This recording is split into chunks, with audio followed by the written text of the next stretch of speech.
लोग टाकी दिले केंता कर श्रावण सरू बोली कि मांस दुकान रे सब राक्षस बनी गले जेंटा के शिव मंदिर रे भक्त थिले। ई भाई कहबार माने बोलबम भी कलो और बोलबम सरा पर झुरी शिकार खाऊ सब राक्षस बनी गलो बोले बहुत बढ़िया कथा कहले। यानी कथाटा कह कथार भैल्यू अच्छे कि मूल्य अच्छे कि नहीं चलो वीडियो से तो देखमा। ई भाई वीडियो के गोटे भाषण कमेंट कर जी मते नॉनभेज ना सुनले मते बाती लागसी बोलछन बहुत बढ़िया कथा कहछन। सेती भेड़िया का बोली रिप्लाई दीजिए सेम मते भी बोलछे सेम रो माने काना एका समान और ताहा किंतु आर गोटे वीडियो देखमा चलो इतार कथार वैल्यू देखमा। कैंप आ गई लेग पीस मैनेजमेंट रे पूरा टूना अछन आर इटा गोड़ धरु है देखी तो देखी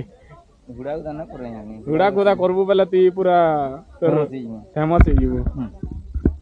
तू सबू तिकाना उठे नाटक करजू इरा पूजा पूजी करजू ब्लॉग बनउ जे नी देखबार केइटा का बोला सुनलो भाई माने का पाखै छे लेग पीस इति लेग पीस बोली कहि छे सेति कमेंट रे का बोली रिप्लाई दीजिए जे सेम बोल जे बोले त माने झुरी शिकार के ना के सुनले इता के बाती हेबार कथा त माने घोड़े के टेंटा बोलिया बदली जाउची।